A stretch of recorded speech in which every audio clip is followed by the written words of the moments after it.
The night my stepfather pointed at me across the dinner table and said, "She's not mine to worry about." I was 19 years old and still holding a fork. We had company. His brother and sister-in-law were visiting from Raleigh, and my mother had made her good pot roast, the one she only made when she wanted people to think we were a normal family. The candles were lit, the good plates were out, and I had just told everyone I'd been accepted into the graphic design program at the community college 2 towns over.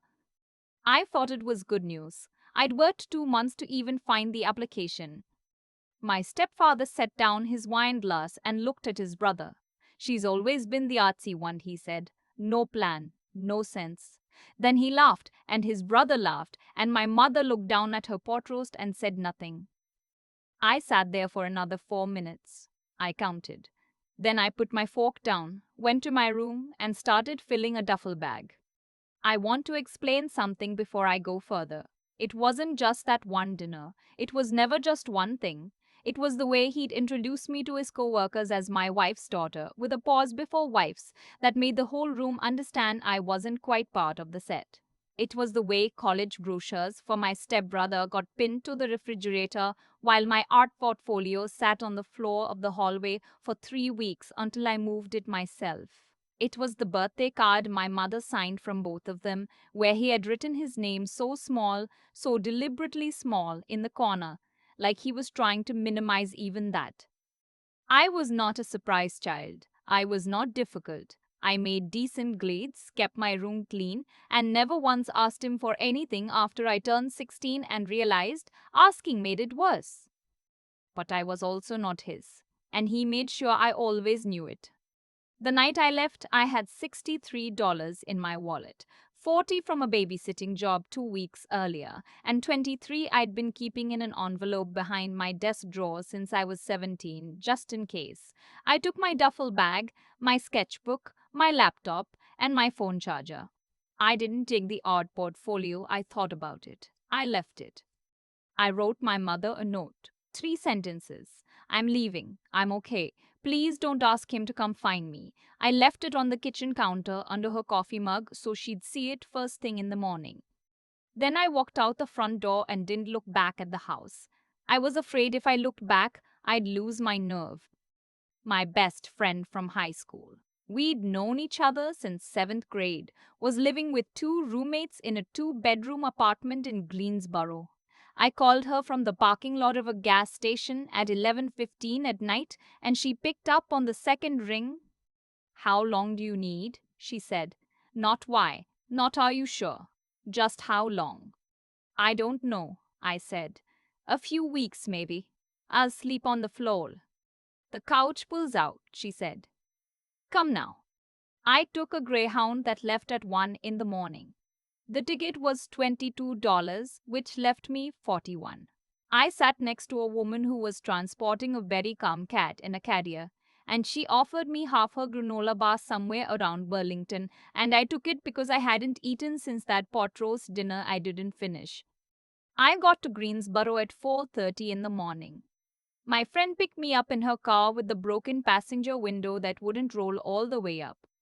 The air in October is cold in North Carolina at 4:30 in the morning.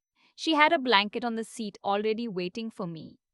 I cried in the car. I didn't mean to. I told myself I wasn't going to, but she didn't say anything, just kept driving, and that kindness was worse than if she'd made a fuss.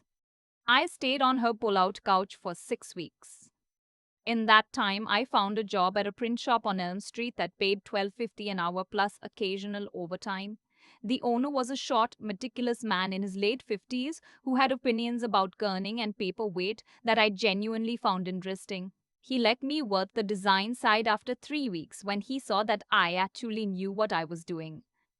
I also enrolled in the community college program I'd been accepted to. I'd call them from the bus station and explain my situation, and they were kind about deferring my start date by 1 semester. I'd need to reapply for financial aid as an independent student, which took time and paperwork and 3 phone calls where I had to explain calmly why I could not provide my parents' tax returns. The woman at the financial aid office, I still think about her sometimes. She had reading glasses on a beaded chin and she listened to my whole story without interrupting. And then she said, "Okay, here's what we're going to do." And she walked me through every form line by line. I found a room in a house share by month 3. Two other women, both older, one a nursing student and one who worked nights at the hospital doing data entry. The room was small and had one window that faced a parking lot, but the rent was $400 a month, including utilities, and it was mine. I put my sketchbook on the windowsill. I bought a plant from the dollar store, one of those hard to kill pothos, and I put it next to the sketchbook. I stood in the doorway of that small parking lot facing room and I felt something I hadn't felt in a long time. Like maybe I could breathe here. I won't make the next few years sound easy because they weren't. I worked the print shop during the day and took classes 2 evenings a week and sometimes 3. I ate a lot of rice and frozen vegetables. I learned to budget in a way that felt almost mathematical. 50 for groceries, 30 for the bus pass, 20 set aside for anything that might break, and the rest split between tuition and the savings account I opened at the credit union near campus because they had no minimum balance requirement. There were months I was very tired. There were months when a client at the print shop was rude to me over something trivial, and I'd have to go to the back of the shop and stand next to the big industrial printer for a minute because it was loud enough to cover the sound of me pulling myself back together. I did not contact my mother much in those first 2 years. She called occasionally. I kept the calls short and factual. I'm fine. Work is fine. School is going okay. Because anything longer meant she'd start talking about home. And home meant him. And I couldn't afford to spend 2 days recovering from a phone call. My stepbrother. He was 2 years older than me and we'd never been close, but we weren't enemies either. Texted me once about 8 months in. Just, "Hey, you doing okay?" I said yes. He said good and sent a thumbs up, and that was that. I appreciated it more than I told him. I finished my associate's degree in graphic design in 2.5 years, working the whole time. The print shop owner offered me more hours in a title change, design coordinator, which meant I was now the person who handled client accounts, and a raise to $18 an hour. I took it, but I also started freelancing. Small jobs at first, logos for local restaurants, social media graphics for a boutique on Battleground Avenue, a rebrand for a woman who made custom pet portraits and wanted to expand online. The freelance work grew slowly, then faster. I started keeping track of it in a spreadsheet: hours, rates, invoices, payments. By the time I was 24, I was earning more from freelance than from the print shop. I gave my notice on a Friday in November. The owner shook my hand and said, "You were always going to outgrow this place." He didn't say it sadly. He said it like it was a fact he'd known for a while. I rented a small studio apartment. One room, a proper kitchen, a bathroom where the tiles were a little old, but everything worked. I painted the walls a warm white and hung three of my own prints on the largest wall and bought a second-hand desk that I refinished myself over a weekend. I took a photo of the desk and sent it to my friend in Greensboro, and she replied with 6 consecutive exclamation points. I was 25 years old, and for the first time in my life, I felt like I was standing on ground that was actually mine. My mother called on a Thursday morning in late February. I was at my desk working on a brand identity package for a small architecture firm when my phone lit up with her name. I let it ring twice before I answered. Old habit. "Hi," she said. "Hi." There was a pause. My mother has never been good at saying hard things directly. She circles them the way you'd circle something hot to test whether it's still burning. "Things have been difficult," she said finally, "financially." I waited. "He lost his job," she said. "Back in October. He's been looking, but—" She stopped. "We're behind on the mortgage, a few months behind." I was quiet for a moment. Outside my window, a delivery truck was backing up the alley. Beep, beep, beepin'. "I'm sorry to hear that," I said. "I was hoping—" She stopped again. "You've been doing well. I've seen your website. Your work is really something." I had complex feelings about the fact that she'd been following my website without telling me. I filed them away for later. What are you asking, Mom? Another pause. We might lose the house. I said I'd think about it and I'd call her back. I got off the phone and sat at my desk for a long time without touching my laptop. The architecture firm's logo was open on my screen, the shapes clean and precise. I looked at it without seeing it. I thought about the dinner table, the good plates, his brother laughing, my mother looking down. I thought about the note I'd left under the coffee mug.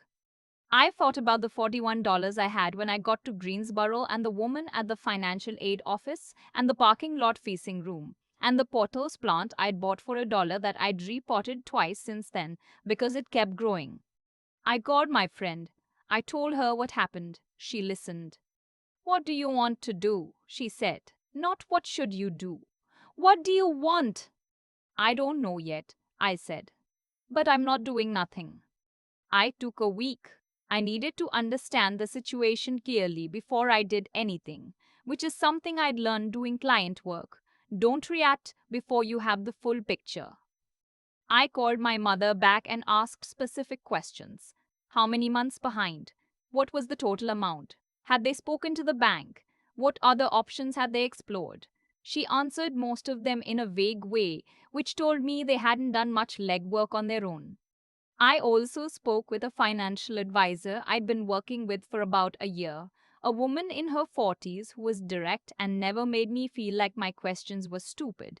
I told her what was happening. She helped me understand what helping would actually mean in dollar terms, what I could absorb without damaging my own stability, and what the strings might look like.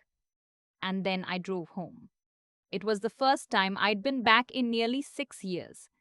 The house looked smaller than I remembered, which I know is a thing people always say, but it's true. The front porch that had felt so looming to me was just a regular front porch. The azaleas my mother planted along the walkway were overgrown. One of the gutters had pulled away from the roof line. I sat in my car in the driveway for about 4 minutes. Then I got out. My mother opened the door before I knocked. She looked older. I'd expected that, but it was still something to see. She reached for me and we hugged, stiffly at first and then less so. My stepfather was in the living room. He stood up when I came in. He looked at me and then at the floor and then at a point, somewhere past my left shoulder. Hey, he said. Hey, I said. We sat down. My mother had made coffee. No one touched it for a while. I told them what I was willing to do and what I was not willing to do. I had thought this through carefully, and I said it carefully, not to punish them, but because I needed to be clear. What I was willing to do? Help bring the mortgage current. That meant covering the 4 months they were behind, which was a defined number which was large but not impossible for me. I'd done the math. What I was not willing to do, write a blank check into an ongoing situation that hadn't changed. If I helped, it came with conditions. My stepfather looked at me when I said the word conditions. It was a look I remembered, not quite contempt, but close to it, like he was deciding whether to let me finish. He let me finish. The conditions were not punitive, they were practical. He would take the first job offer he received in the next 60 days while continuing to look for something in his field.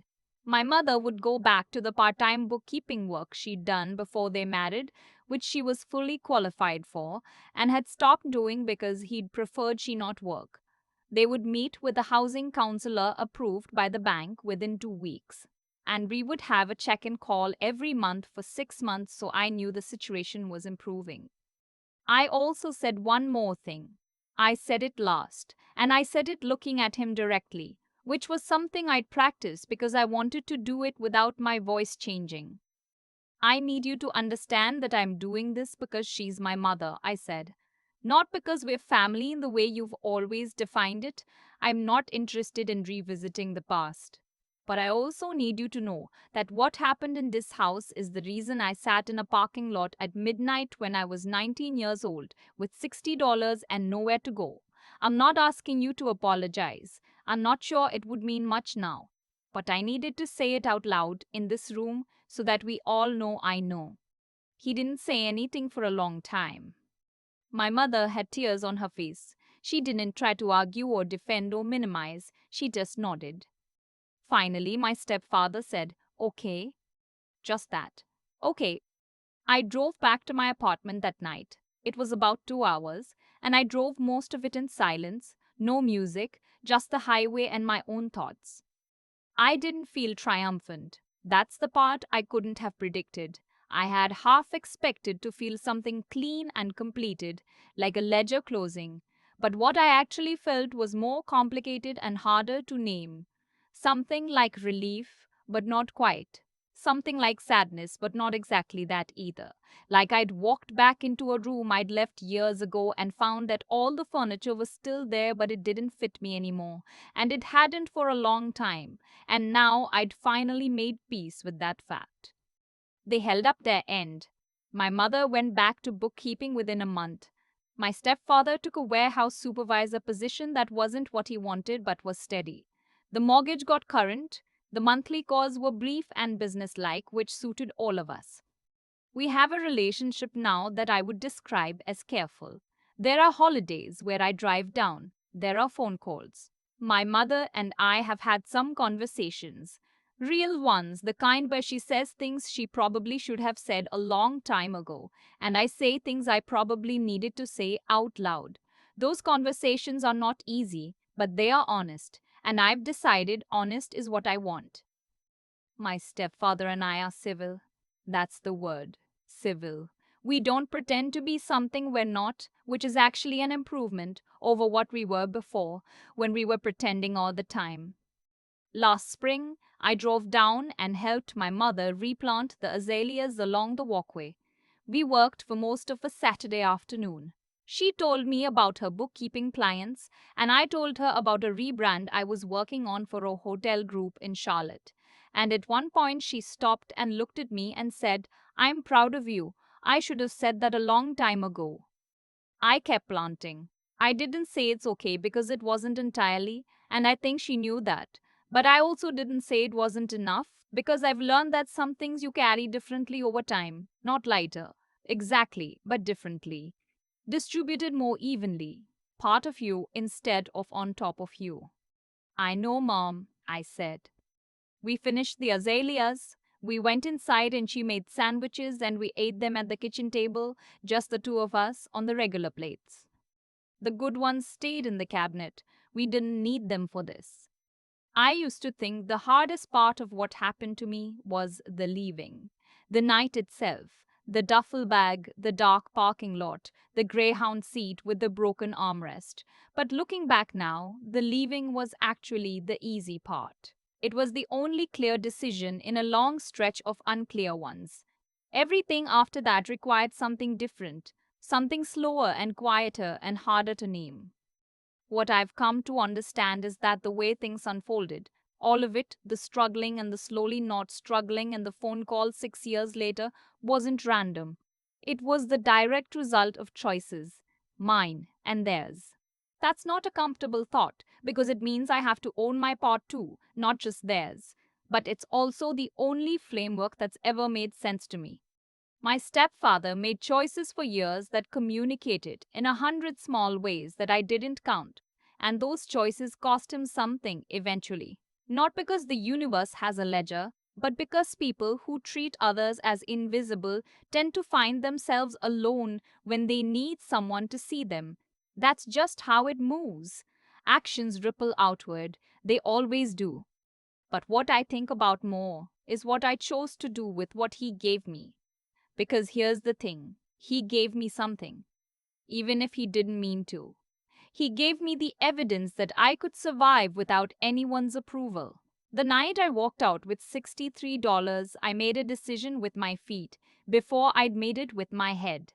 And then, every decision after that, the pull-out couch, the print shop, the financial aid office, the spreadsheet, the freelance work, those were all me choosing to build something real instead of waiting to be rescued or spending my energy being bitter. I'm not saying I did it perfectly. There were months I was so tired I cried in the back of a print shop next to a loud machine just to get through a Tuesday. Tired isn't the same as giving up, though. I kept learning about design, about money, about how to ask for help in ways that didn't cost me my dignity. I kept making decisions based on what was actually true about my situation rather than what I wished were true. That discipline, the willingness to see things clearly even when it's inconvenient, that was the thing that kept me moving. And then there was the choice I made when my mother called. I could have said no.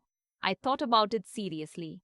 But I realized that helping them with conditions, with clarity, with both eyes open was not weakness.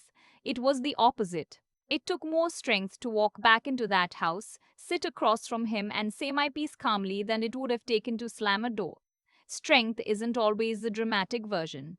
Sometimes it's just staying in the room long enough to say the true thing.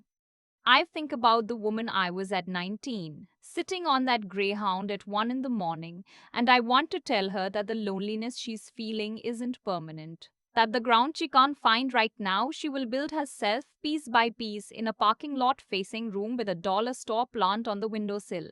That what's being taken from her tonight, the table, the good plates, the sense of belonging, none of it was actually hers to lose. What's hers is what she carries out in that duffel bag, the willingness to keep going, the mind that knows how to figure things out, and the quiet, unshakable sense that she deserves to take up space in the world.